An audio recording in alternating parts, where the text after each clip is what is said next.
So this is the final walkthrough of my basement now that it's complete. Gone through everything in here, basically built it from the ground up. All that was here before was nothing but insulation on top of concrete. You can see I still haven't actually furnished the thing, but I figured I'd do a walkthrough before I finish putting everything together. First things to note are the concrete countertops. These were poured into a form using kind of a pour and form technique.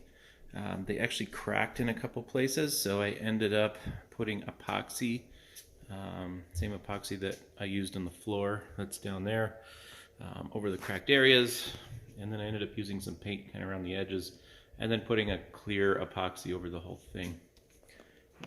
That was a fun experience, interesting.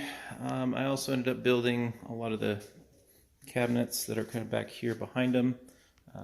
This kegerator ended up getting at a yard sale for $50. Have another fridge put in here, and then actually bought these cabinets at Lowe's along with this sink. A little storage area in the back, painted it white so that it's kind of bright since there's no natural light back there. This is one of the poles that was actually in the basement already, so built the bar around it and then kind of put some stained wood around it to give it a different look and feel. Used PVC molding for the trim, just because it's a basement. If water ever gets down here, I won't have to basically redo it, can just pull it out and clean it. Also got this stone for the front of the bar from Home Depot. Pretty nice stuff, looks pretty good. And then everything else you see in here was pretty much yard sale stuff that we've been accumulating. The pool table, this was your typical brown and green pool table. We got it for $60. Somebody wanted it out of their basement. It's a 3-piece slate table. Took it all apart, sanded it, painted it black, put on the gray felt. Actually a lot easier than I thought it was going to be. And then as you can see, we did epoxy flooring. Epoxy came from Epoxy Masters. Looks pretty good. Put a clear coat shine on top of it to shine it up like you can see. It's my stereo that kept me sane through this entire build. Overall, this build took me 4 years. I've been doing it nights and weekends in my free time, which I don't have a lot of. Right up here you can see all the soffit work that was done. This basement was put together so that you could put a drop ceiling. Not a big fan of drop ceilings, so I ended up removing all the ductwork and then framing it. And then I did a darker paint along the sides of those than what's on the walls, and then white for the roof so you get good reflection off of it. I think it turns out pretty good. Gives it some character. You can see I put little access ports up here. Since it's still a basement, I wanted to be able to get under the sink or the refrigerator if I need to. So those are just pieces of wood painted. Also have the smoke alarm and carbon monoxide alarms in the key places per code. And then you can see a lot of... Also, because it's a basement, you have a utility room. You can see up here, this is where the ductwork leaves, which is why I had to put that angle. You can also see this other kind of drop down here. That's so that the air conditioner line can come from outside. Let me open this up. So all your typical basement stuff is in here, framed around it. Built this little room. Made sure to give adequate clearance around the different utilities in here, and then also vented it properly and used these louvered doors so that it also gets a lot of air in here. The other piece is the stairs. These were just construction steps. Not quite too happy with how they turned out, but ended up sanding the treads, painting them black with some urethane on top, and then cutting individual pieces for the risers, spray painting them white, and then use caulk around the edges to kind of make sure they look sealed up there. The reason I say I don't like it as much is it probably needed some more sanding. You can see bumps on each of the treads. Bathroom we have a tub here. I ended up reverse floating this room, so everything in here is floated walls, which is why the trim is so big.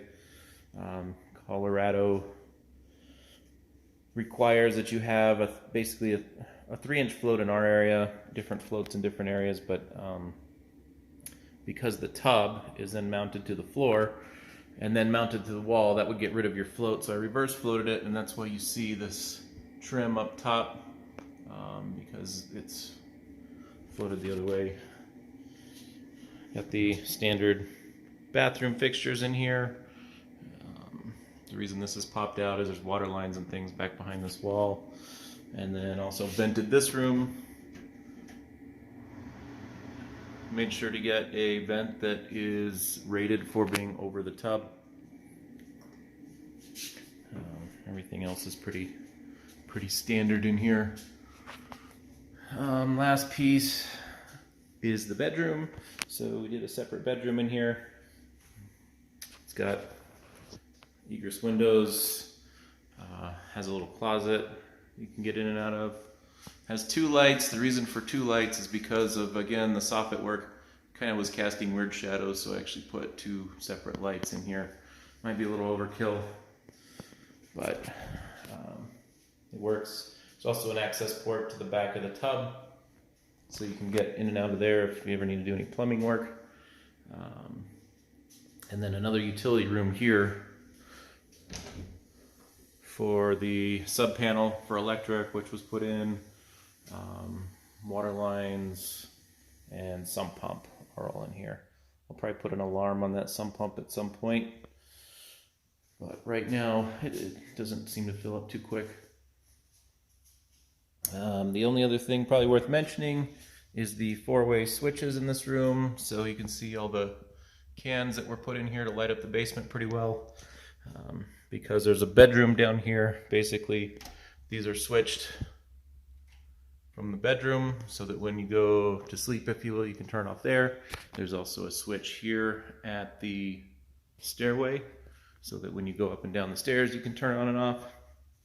And one more in here, which there's a lot of electrical in this room, so that you can basically come into this room and you can dim the room you just came out of, or you can just shut it off here so that you don't have a lot of electricity going while you're in this kind of entertainment zone. Also wired some separate fans and lights, mainly over the pool table here,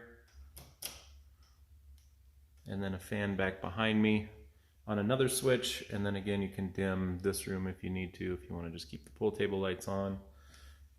And then everything back behind the bar there is also a separate switch. Nice. Thought it was a good project. Took me a long time. A lot of fun, learned a ton, but wouldn't recommend taking this project on by yourself if you work 40 plus hours a week and are trying to do this in your spare time, plus having kids, etc. However, you can see it's obviously a lot more space than we used to have, so turned out pretty good. All right, thanks.